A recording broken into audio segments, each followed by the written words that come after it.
A 3D thinker, Brad, looks at the yield we can keep getting and enhancing off of an asset. And when you start thinking at that level, you automatically have a competitive advantage to use either in more advertising, more bonuses, more sales commission, whatever you want to do. If you have a business in a desirable category and your growth trajectory is much higher, if you have far less what's called concentration risk, and you have a much higher LTV, you're doubling your wealth every 2 or 3 years.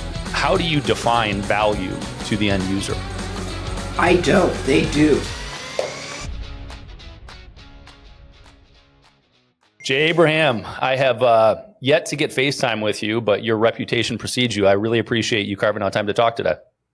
It is my pleasure, Brad. It sounds like you have a very quality audience of thirsty entrepreneurs who are insatiable for quality, direction, expertise, and competitively superior qualitative direction. So maybe we can add some value today. Well, there are definitely some crazy ones in the audience too, but I think that you're largely right.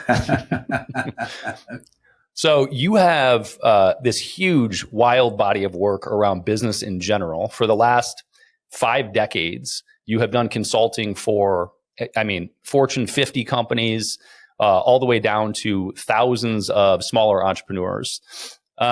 Before we dig into kind of some background with you and how you got here, what advice do you have today for a younger entrepreneur that's just getting started? Yeah, so I can give you the genesis, and it is the genesis of my expertise and my accidental tourist path and career is that breakthroughs do not usually come from within your industry. Breakthroughs usually come from outside. As an example, fiber optics that transformed telecommunication wasn't developed by telecommunication. It was aerospace, and it was borrowed. FedEx basically used what's called the hub and spoke check clearing process to it's what the Federal Reserve Bank uses so people don't bounce checks to get packages delivered by 10 a.m. Either the ballpoint pen or roll-on deodorant borrowed from each other.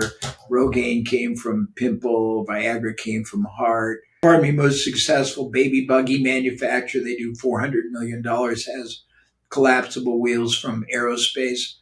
Breakthroughs come from outside. If you become hopelessly curious, we created 35, 40 years ago something called funnel vision versus tunnel vision because there's a fallacy, Brad. Everyone thinks best practices are going to be the breakthrough be all and have all to give you performance superiority. And if you're lucky enough to get an early window, an early adoption window, you might have 3-4 months access. But in this world, when any kind of breakthrough is being disseminated as a profit instrument by some information marketer, not knocking it, but it's just a clinical reality. Sooner or later, everybody has it, and that advantage just becomes standard operating procedure. And if you do what everybody else is doing a little better, you've got an incremental advantage. If you do what nobody's doing, you understand strategy, business model, distribution, value creation, yield factors, reclamation of some cost and turning it into profit centers, you have a huge advantage. That's sort of a protracted answer, but that is my answer. Well, so let me dig into that. So one of the challenges that specifically younger entrepreneurs have today, but really everybody, is what you just said, which is that there's so much information out there. And so if the goal is to get information from somewhere outside of your industry, how do you reconcile this idea of being broad versus being focused and paying attention to what your target goal is? Well, the first thing I do is, why don't you read the book, not you, but rhetorically anybody, Range by somebody Epstein. And it talks about the people who are going to own and dominate the second half of the 25th, this could be the 25th century, or it's going to be the 25 and beyond, or the 20, this century, 21st century, are the ones that have the most range because hindsight, insight, foresight aren't going to carry you. So there's many ways to do it. One way is allocate disciplined time to force yourself to learn about things you're not interested in, things that are outside your comfort zone. You can look at all the different categories that are popular online, product, service, issues, anything from health, wealth, social, relationship, romantic, anything, and then look up the providers. Look up how they market, look up what they're doing, look up breakthroughs, look up trends, look up magazines. I tell people that if I lived in a major market and I wanted to really accelerate my knowledge base, every Saturday, Sunday, I would make it a point to go to any conference hotel and walk the corridors and see what's going on. And because there's going to be 9 million different realities you don't know about, I'd go ask if I could sit in, watch, ask questions, see all the different realities, all the different industries, all the different ways people grow. I'd meet as many people as I can outside my industry, ask them how they sell, how they market, their strategic, if they have a strategy or tactical belief, and I process all that and comparatively question, is there a breakthrough there that nobody else is thinking about? Is there a connection? Is there a correlation? Things like that. I love that. One of the things that you are seemingly very good at are overarching strategic movements. And what I will try to do in our conversation is pull out some tactical items as well, because you seem to be good at both, as you just articulated. Yeah, I mean, I would say I'm a better strategist today. I used to do a lot of tactical stuff, but most of the stuff I do is strategy. But, most people don't understand that. If you change your strategy, you change your results. And most people's strategy, frankly, is being tactical. Do you think about the pragmatically, let's say you have a $1 million company versus a $50 million company. If you were trying to strategically shift or grow, do you think about the approach differently from a newer company versus an established one? Sure. My stock and trade is what's called revenue system optimization. I'm a catalyst that is very good at playing off of, I'll call velocity and motion, critical mass, and just a lot of momentum. And that means a lot of leads that either are or aren't converting, a lot of buyers that buy once and could be buying many times, a lot of buyers that bought everything and don't buy, don't have nothing else to sell, a lot of distribution channels that aren't optimized, a lot of salespeople there's variable performance. But if you're a small enterprise, and I mean, I don't really do a lot of small enterprises except we do I do 4,000 people together in Japan because it's a giggle. We do it by translation, and they're small and they're sort of fun to impact them and change their culture. But yeah, if you're a small enterprise, the first thing I always say is who's already got access to the audience you want, that you can establish a collaborative relationship much deeper than an affiliate. Who can you become co-branding? Who can you become the recommended provider? Who can you get the ongoing endorsement? Who can you become an upsell, a downsell, an entry level product for? Who can you get to co-sponsor webinars? Things that give you a lot more yield for little or no risk, time, or effort. And that's an easy way to start. Then you look at what you're doing and you say, okay, since most people aren't going to optimize how they target, who they target, what they do when they get the first interaction, whether it's a lead or first purchase.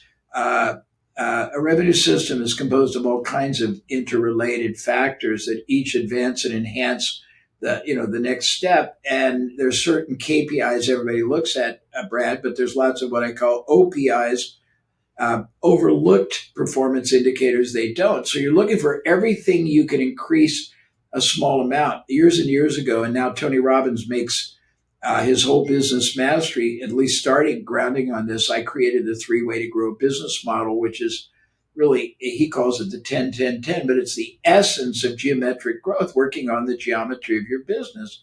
If you increase 3 factors in the business, 10% each, it'll play out to be 33 and a third percent, which could double or redouble your profit.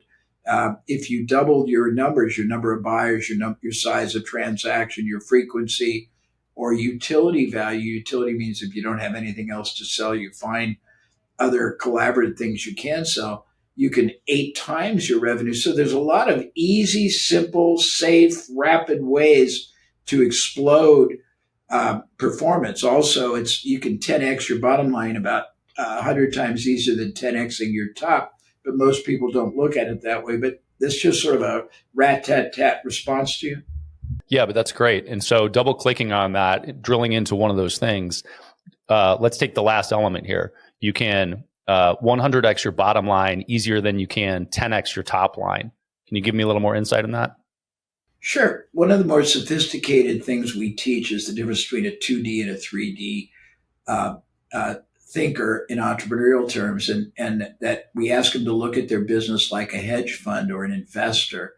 And if you look at your business like a hedge fund and an investor, a hedge fund has a portfolio of asset classes that are put into it usually, and they are there for different reasons. They have different risks, different reward, or different yields. Most people don't look at the performance of all the intangible assets they have in their the hedge fund called their business. It's very possible you're putting a lot of opportunity costs, a lot of resource, a lot of time, a lot of effort into something that has very high risk, low yield, and you're putting far less into something that's much more higher yield, low risk, but you don't allocate the right amount of attention, opportunity cost, and resource allocation. So if you're generating leads, first thing is how many other ways could you get not just quantity, but quality?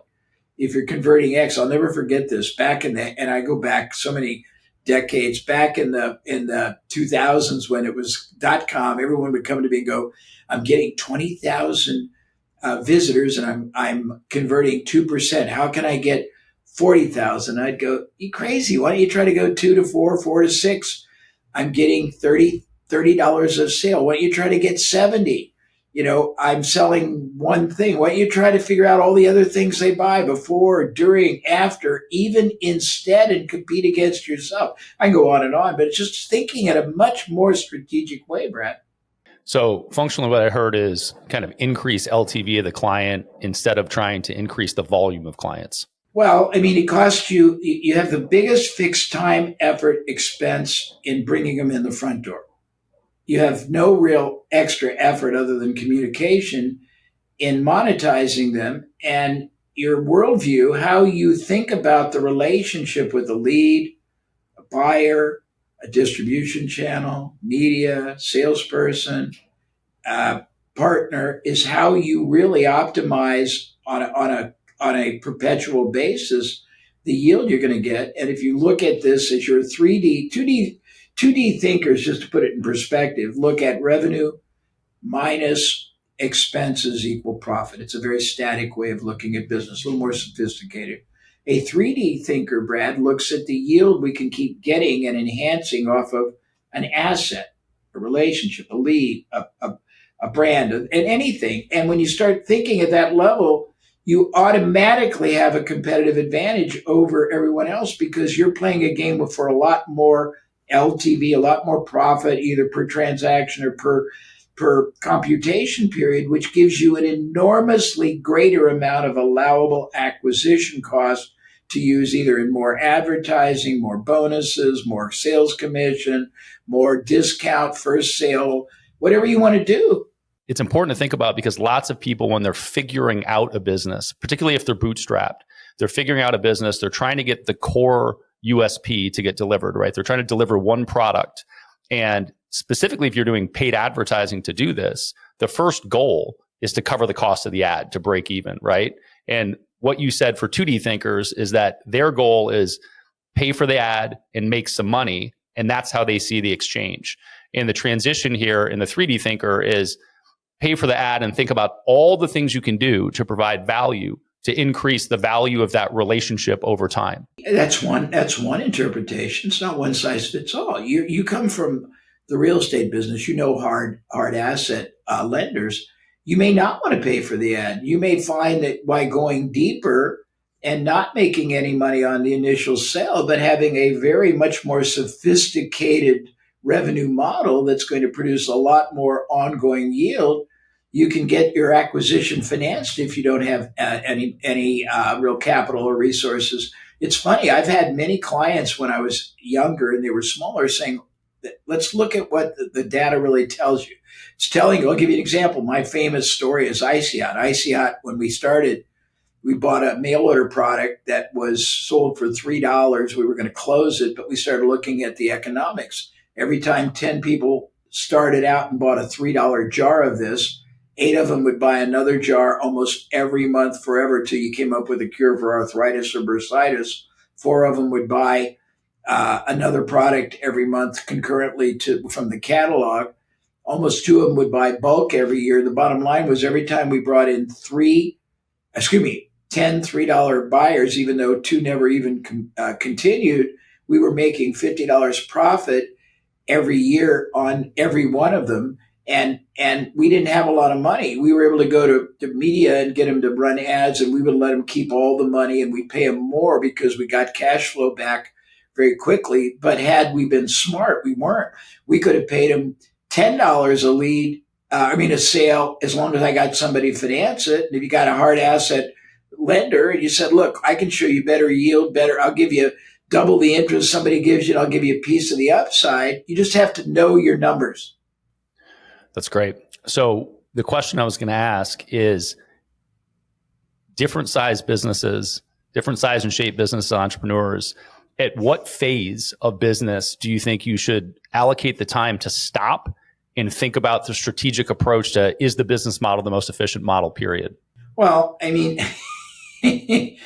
optimally before you start. We've got, over my career, we've looked at all kinds of leverage points in business performance. And we have one, and it's almost trite because I've been doing this off and on for 35, 40 years, but we looked at what's called the 9 drivers, and I do more revenue system, the 9 drivers of explosive economic, of exponential growth. First is strategy. Change your strategy, change your results. Have a strategy, you change your results. Next is marketing. There's a multitude of other areas than the standard interpretation. Next is your business model. Next is your distribution channels. Next is your value proposition. Next is your relational capital. The next is, I don't remember what they all are, and it gets to process, a system, procedure. Then the biggest is your ideology, your belief system.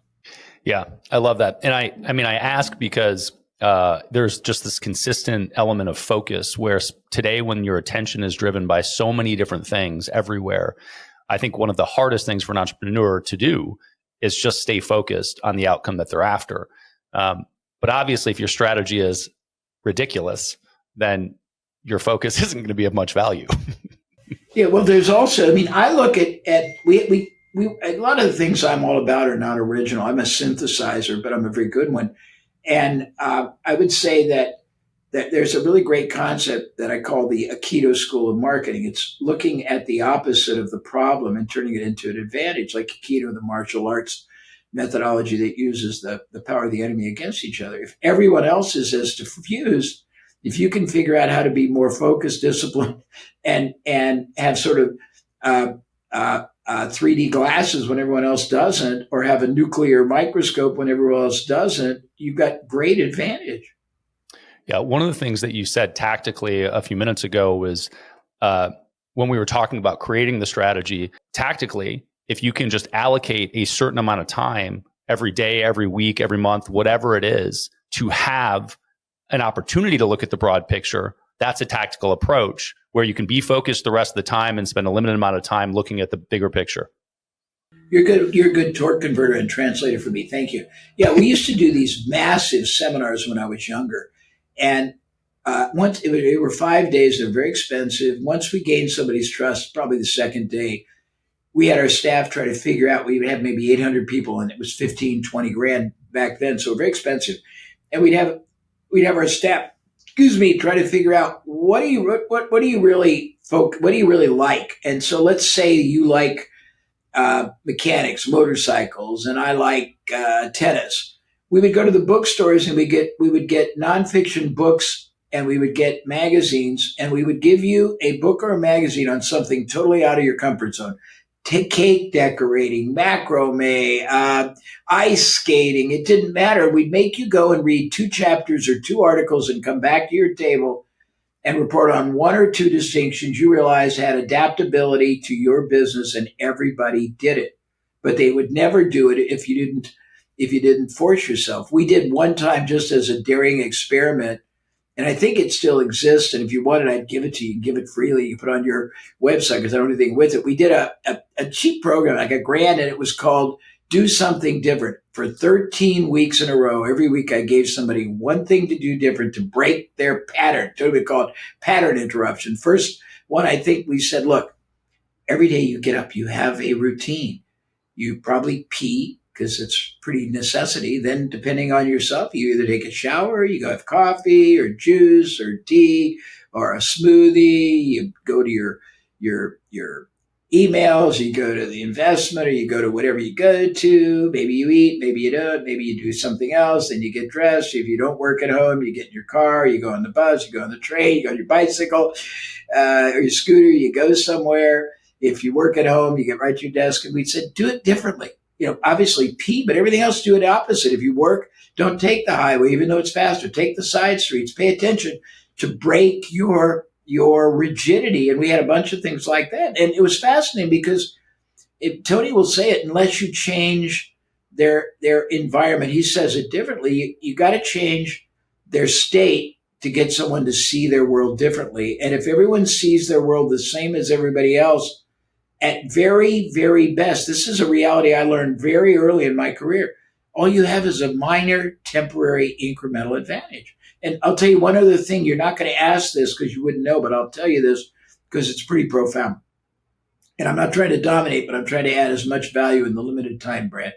So I got started as a marketing expert, and I was very far ahead of everybody for many years. I don't purport to be a digital marketer or social media guy. I'm much more of a business builder in the more holistic sense. But after a while, I realized something I thought quite profound, and this might help because offline we were talking about the difference between an extended promoter or promotion and a real business. I realized that as great as marketing and advertising are in the process of generating initial revenue, they are very diminishing resources. They last for a finite amount of time. They either get saturated, people emulate, plagiarize, worse, they innovate. Can I interject real quick to define those terms for people? So you mentioned a promoter or a real business, and the context through which we were discussing this was sort of the ease of creating and grabbing attention for functionally an influencer today. So it's easy to spin up a social brand and promote something, whether it's an individual or a company, but it's not the same as creating a long-term stable business. And that's kind of the jump off point to this. And you were saying the promoter or the influencer, you were just now, when I interrupted you so pleasantly, was that you were talking about the diminishing return of that as an asset or the lack of that being an asset. So I realized probably 15 years ago that because I used to be quite a good copywriter and quite I would say a master level marketer. And I realized that as good as my marketing and advertising was, there were a myriad of variables you couldn't control: saturation, competition. As online became popular, algorithmic changes, shifts and things like that, popularity. You get a COVID, you can't travel, you can't do conferences, seminars, you can't go to people's offices or homes. And all of a sudden, all this great front end revenue generation is diminished. So I realized long ago that strategy, business model, distribution channels, very significant relationships, partnerships, endorsement deals, co-branding deals, recommended provider deals, referral networks, and then masterful capability at converting sunk cost investment into profit centers was much, much more critical long-term than just having temporarily great marketing or advertising. So what I heard was the structure of the business and the strategy behind it is more important than the attention on the front end. And the answer is yes, but yes, if you understand that the same effort, time properly invested can create wealth as opposed to taxable ordinary income. Mm. And so we have a concept we've been teaching at a higher level at Tony Robbins people, and it's called the hypergrowth business playbook. And the concept, and this is too sophisticated for most, but I'll let you torque it down. The concept is that it is first of all, is how to grow a business safely and predictably at least 40% a year, which is almost a double every 2 or 3 years. But as I got into it, I realized something even more profound. If you have a business in a desirable category and your growth trajectory is much higher as a percentage, if your profit margin is much greater as a percentage, if you have far less what's called concentration risk, which means you're not dependent just on Facebook or on just one offer or one partnership, and you have a much higher LTV, which is actually uh, a killer sort of a stealth advantage because you've got a lot more availability to buy the front end, buy leads, buy buyers, pay salespeople, share with partners on the front end of the sale.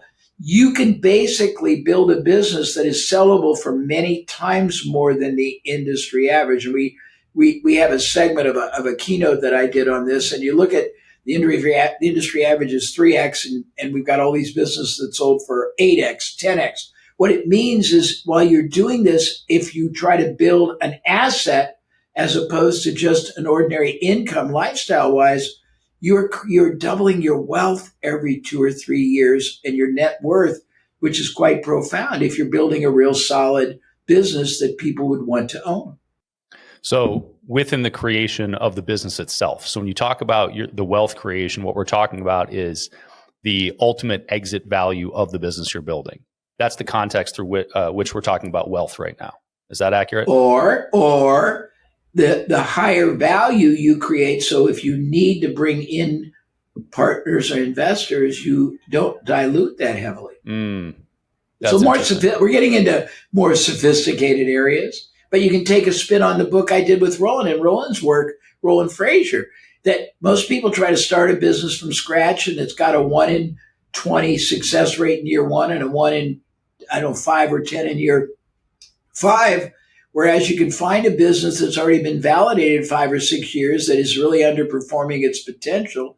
You can get control of it for almost frequently very little out of pocket. There's 200 ways to finance it, and then you blow it up, and then you add more to it, and you build a little empire. You can do incredible things with a somewhat different strategic bent. So let's tie this back to what you said before, because when you look at there's a whole huge category, and we'll go back to this term you use, promoter, right? Whole huge category of entrepreneurs that are making decent money and they've launched something, they're getting attention, but it's not really a stable business model. And a lot of them are doing it for lifestyle or cash flow, which is great. But the challenge here and your perspective along the lines of wealth building is if you look outside of your model or outside of your industry of how other companies create long-term value in the market when they sell, right? How do I get a higher multiple and apply it to your business model? It's potentially a bigger lever for you than anything else. Well, I always looked at it as you're dedicating basically the biggest part of your day for the rest of your life to whatever entity you're involved in. You should want to get the maximum current and future yield out of it, and the same effort or less, same time or less, same opportunity or less, same resource deployment or less, properly strategized can give you more today, but an enormous more later. And that more later can be more residual value, more assets that you can monetize different ways, and ultimately something that'll work a lot harder for you. If you want to keep it, you can get someone else to manage it for you. If you want to sell it, you're going to have a ton. If you need it to fund your retirement, I think there are a lot of young people that play, and it's not bad. I admire the ones that understand technology and all the online social media elements. I don't very well, but I think they're playing a limited game, and with that intellect properly harnessed to a far more, I'll call it sophisticated strategy, that same intellect, that same effort, that same grit could be channeled into much higher leverage points that could build them wealth. And when you're young, you don't think about it. When you get to be older, I'm older than all you guys, you realize that I made it, and only in my latter years, I made millions and millions and millions and millions of dollars, but I didn't really focus as much because I was hopelessly curious on equity. Well, when you get older, you go, that ordinary income is gone. Those millions of dollars, I paid taxes on them. I wanted my lifestyle. I wanted my Ferraris. I wanted my turbo Porsches. I wanted my first class travel. I wanted my private jets, and they're really cool, but it's a diminishing. And when you get older, you go, wow, what could I do with wealth? You buy houses. What could I do if I had assets that would work harder and harder for me than I work for them? And that only happens if you rethink your strategy right now. Yeah, I love that. And for me, I think about this in terms of both things you just said. The first is rethinking the approach to the business and I think about it in terms of for the sake of exit, not because I want to sell, but because it's foolish to build a business that is not able to be sold. And then I think about it in terms of where the money goes outside of the business. So what am I spending it on? What am I deploying it into? And it is, am I doing something ridiculous with it? Like, a jet or a Ferrari or whatever, which obviously there's some tax benefits to the jet thing and those can work in their own way. Or is it going into an asset that's going to keep doubling, tripling, quadrupling over time and not getting taxed as it does it? Yeah. Well, it's also, there's a couple things. I'm gonna unbundle what you said. And again, I'm thrilled that you're good at torquing down my more complex. And I think we talked offline. I started with smaller companies and I got into more complex ones because they got a lot of more moving parts. I believe every entrepreneur, and by the way, there is a decisive difference between an entrepreneur and a business owner, a proprietor. A proprietor is just basically he or she is doing something that sucks economic oxygen out of a market, but isn't really creating a unique value creation experience and distinction. And that's a very long discussion that if I come back, I'll be happy to do. But in the meantime, you need to know, you talked about spending versus investing. Every moment, every decision you make, every action you take, every opportunity you explore, every waking hour of thought you do is an investment, whether you realize it or not. And if you don't know the yield you're getting out of that investment, you are a speculator. Think about it. Access to a market's an investment. Opportunity cost is an investment. Time is an investment. An hour at Monday at 9 o'clock is worth a hell of a lot more than an hour Friday at 7 when you're sitting watching Netflix or going in your Uber to dinner. But most people don't understand that. I mean, the highest and better use of time is an asset. Your leads that don't convert are really assets. We've made more money for clients by having them sell that compete against themselves. I can go on and on, but if you're very enlightened in how you think strategically, and you realize we're all decision scientists, Brad. Everything in life, 2% of this is sort of a very profound thought, and none of this is original. I was influenced. I think you may not know this, but I've helped over 1,000 industries, but I've also helped over 300 world-class experts over my career. None of them came to me for help with their expertise, but I had to learn a distillation of it before I could help them command more value, pricing, superiority. So I understand a lot of really interesting soft things. And we're all decision scientists. 2% of what happens to us in our lives are acts of God that we have no control of. 98% are the result of decisions we make or don't, actions we take or don't, factors, forces, principles, laws that exist that are there for us to harness or be whipsawed by. And it's a pretty profound concept. One of the things that you said just now was something to the effect of 2% of the things happen in your life you have no control over truly. They're world events, societal events, whatever it is. But 98% are a result of things you do. And here's the other thing that you said, or don't do.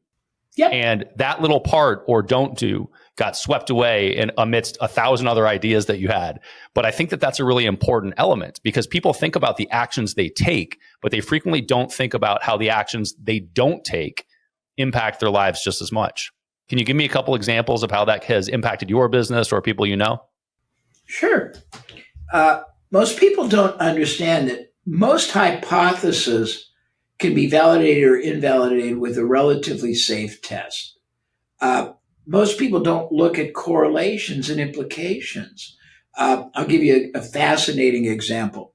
I've had many clients. I had one client one time that was the largest driving school in Japan. They were in Tokyo. And they had 3 big facilities. That's the good news. The bad news, it's a terribly shitty business. the only window of prospects is age about 18, 19 to 26. Finding them is very hard. They only want to really do one training program. When all the dust settles, they make about $1,200 of gross profit on the training. Nobody wants to do defensive driving. Now that's the first part of the problem. Second part of the problem is 50% of the people that get a license in Japan never drive. It's a badge of honor. The other 50%, half of them buy a car, 25% of the total. The other half just rent cars on the weekend. When I realized that, I said to the driving school that was making very poor money on their effort, opportunity, actions, deployment of resources, you're in the wrong business. You should be in the rental business because you've got the people that are going to rent for life. And we made a deal where we made a partnership with a rental company and it kicked ass. But then I said, well, why would you limit it to your 3 facilities? Why don't you get control of that relationship and take it to every other driving school all over Japan? And I mean, it's just a different way of thinking, Brad. I Yeah, can it's give you great. 9 million. I mean, I've done so many that it becomes just a hazy phasey, sort of an obscure amount of case studies and success stories. But I mean, we've done tons of that. I had a guy similarly. We had a lumber mill one time in South Carolina that I'm going to give you everybody so you can be great on your. I mean, this is fun. You can be great at a cocktail party. So in creating lumber, lumber that you would use to build something, you start with a tree. You cut the tree into boards, but it's green and soft. The only way it turns into rock solid lumber is it has to go through a curing heating process in a massive kiln. Okay. And that kiln requires a lot of expensive energy. Energy is the singular biggest expense in lumber mill process. I mean, I'm just going to be fascinated because I'll get to the end in just a minute. So the majority of the people in a lumber mill doing this, it's very difficult. You do it wrong and you get a lot of scrap, warpage, or substandard lumber. You do it right and you get a lot of double A. My guy was better at reducing his energy cost, the biggest single cost, by 30% in his lumber mill. He was getting almost all double A, very little scrap. That's the good news. Making a couple $1,000,000 a year, so many years ago. The bad news is he could give his lumber to you in Austin and you wouldn't be able to accept it gratis because the shipping would be too expensive.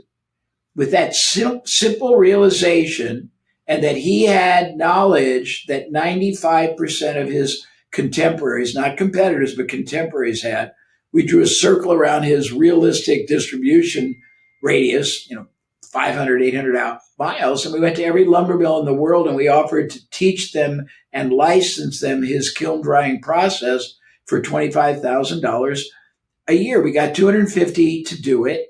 Every year they renewed. He's making $6 million licensing it and $2 million using it. I mean, just figuring all the different ways that you've got value, you're not optimizing. And I'm talking about external, internal, I've had people compete against themselves. So let me give you an example. You sell hypothetically a supplement for weight loss. Let's be very honest. If you're going to get a lot of people that don't buy, you're going to get a lot of people that buy. They're going to buy either ad hoc or they're going to buy on a subscription. Unless you're very unique, I don't know the metrics anymore. You're going to get 3 or 4 months and they're going to stop. It's delusional to think that that's the only thing they're doing. They're probably doing other things. They may be doing other supplements. They may be doing portion control food. They may have a trainer. They may be buying books. They'll certainly do that after they stop with you. You've got the sunk cost in the relationship. This person probably isn't going to change his or her lifestyle the way they should. They're probably not going to do the exercise, probably not going to change their nutritional regimen.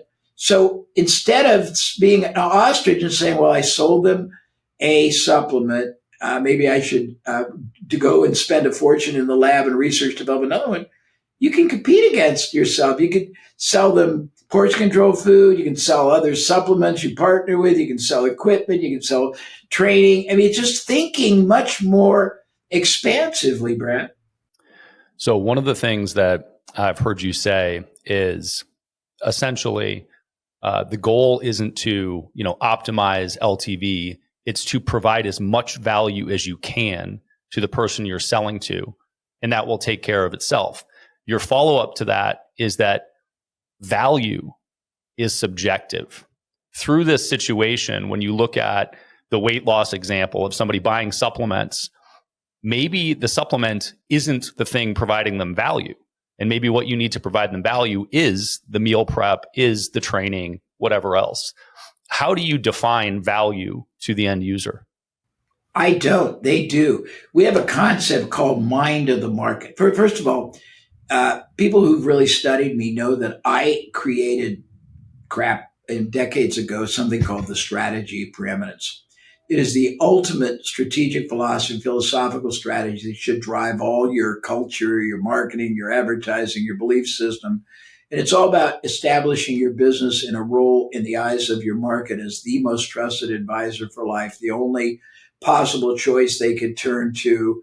And it's got lots of elements to it. And the first is being able to articulate in words what people want to get closer to or further away from that no one has ever uttered. And if you put that onus on a copywriter, what he or she is normally going to do is probably use a lot of bullets and a lot of hyperbole and look for divine guidance up above. We created years ago something called the mind of the market. It's also called the Amazon.com school of business. What it means is this. Let's take a concept. Let's take weight loss, because that has some interesting derivatives. So the first thing you do is go to Amazon or whatever book provider you want. You'd look at the last 3 or 4 years of the best-selling 10 or 20 books in the category. You'd look at the titles, the subtitles, and all the chapter titles, because tragically but truly, most books are sold by the premise and the promise as opposed to the content. Then you'd go to reviews. You'd look at the zeros and the fives. I think, because I haven't done it for a while, fives are the top best ones, zeros are the worst. And when people are passionate, positively and negatively passionate, when they're thrilled or when they're angry, if you cut out the vulgarities and you think about it, anybody you've ever observed, when they're thrilled, they express their delight in very wonderfully elegant, very sinewy, very graphic, very metaphoric ways. When they're mad, the same thing if you take out the you-know-whats and the you-know-whats. And so you put the positives in one file, the negatives in another. Then you go to all the derivatives of weight loss. Why do you want weight loss?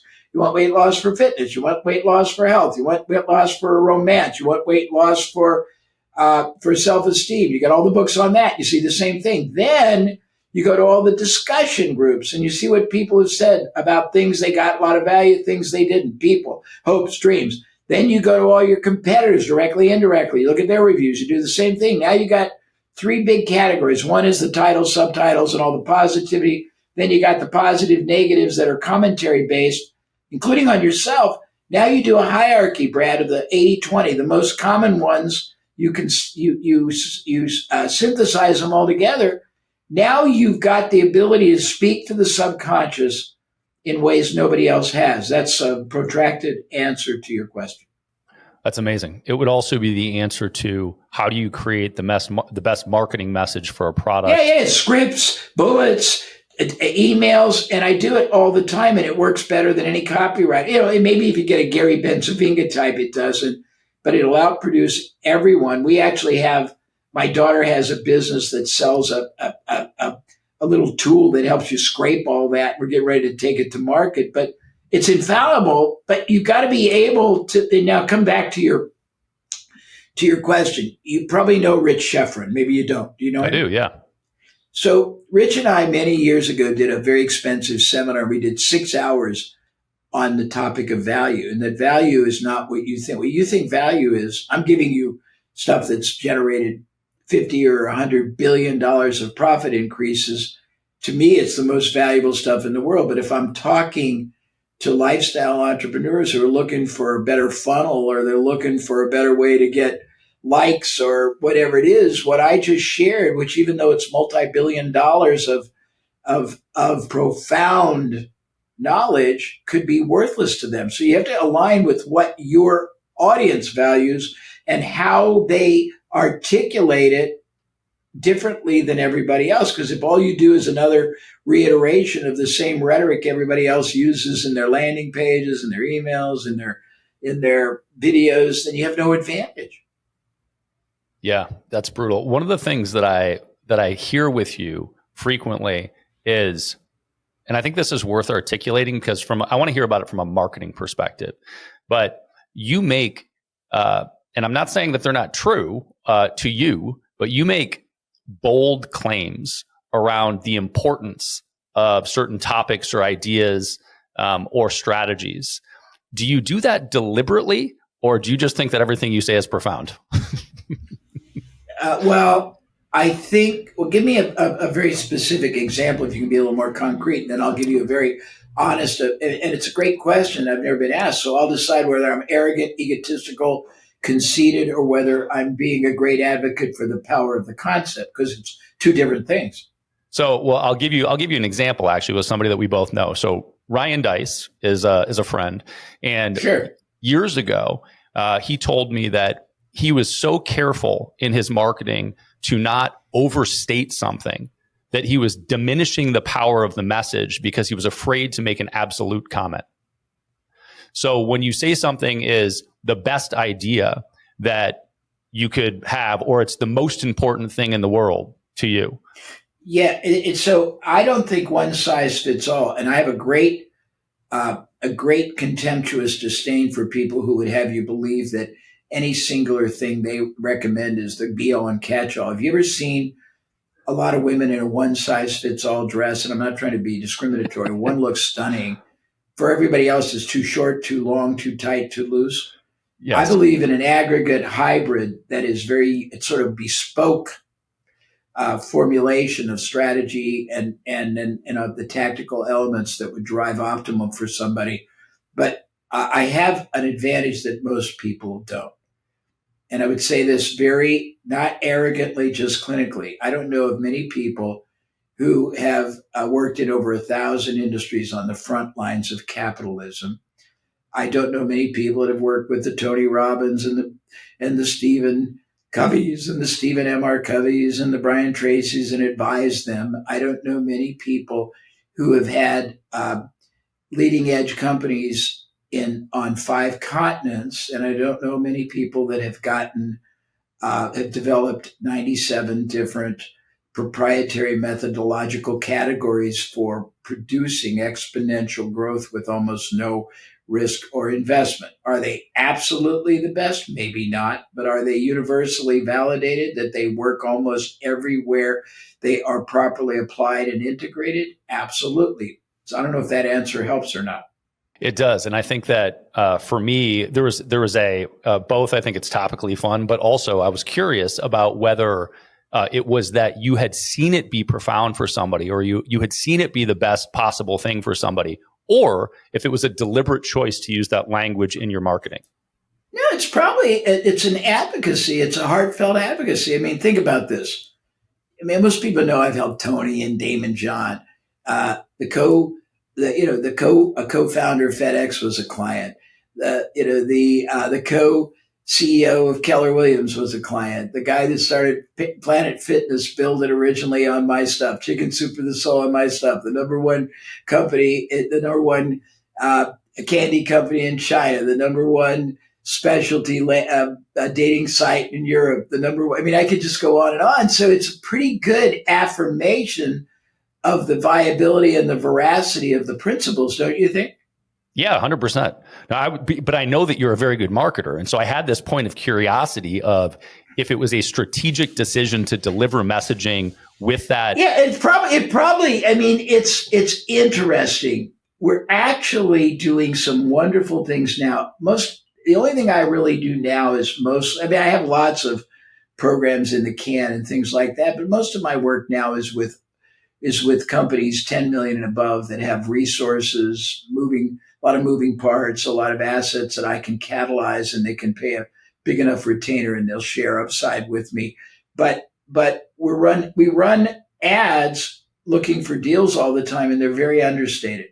They're very clinically written. When I was younger, I think I was so not trying to be hyperbolic. I was just so enraptured with the power of these distinctions that I was so in my early stages, I had knowledge nobody else did. I'll tell you the really fascinating history. You didn't ask it. We're going to run out of time, so I'll use it as an epilogue.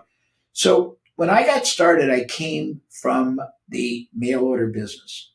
Back in my initial era, mail order was the only disciplined and highly analytical marketing business that existed. They understood variability, they understood testing, they understood risk reversal, they understood lifetime value, they understood the allowable acquisition costs, they understood back end, front end, they understood upsell, downsell. Most people did not.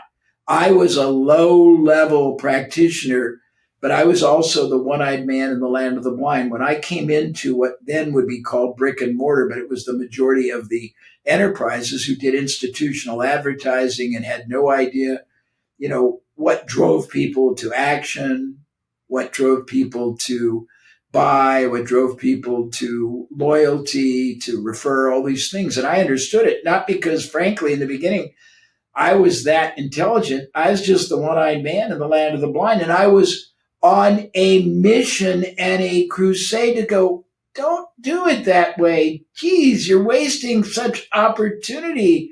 And so I think in the beginning, my aggressive advocacy was really heartfelt because I saw how wasteful people would waste opportunity cost, effort, access, capital, human capital. And it just drove me crazy if they were providers of significant value.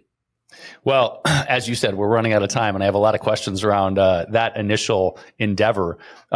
Before we close, one of the questions that I'm curious about all the time with people that have spent a ton of time in consulting is why do you elect to spend all of your time on consulting and helping other people with their businesses as opposed to building a behemoth company yourself? Well, there's three answers. One is I'm stupid. Two is I have hopeless curiosity, and I'm a poster boy for an adult attention deficit. My concentration level on one thing is like a fly that's had a lobotomy. So I made in the beginning I was pretty immature. I came from very humble background. I always wanted nice things. My parents were very loving, but they couldn't afford even nice clothes.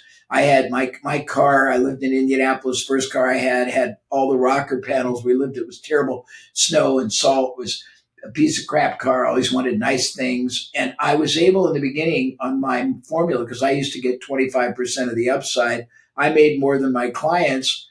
And I was really I didn't have good financial literacy. So I had, I had Ferraris. I had classic Corvettes. I had turbo Porsches. I had 3 EJAG convertibles at one time. I had everything I ever wanted, and I had plenty of money left. And I was not really of the ilk to want assets until my last divorce that cost me $40 million. And then I started thinking maybe I should have thought differently about it, because I never spent all that I made, but I gave most of it to my ex-wife. I think that it's a bit building a business singularly is admirable, but it was just so thrilling for me to be able to look at a business from a much higher elevation and be able to see all these simple but profound shifts that could be made in actions and strategies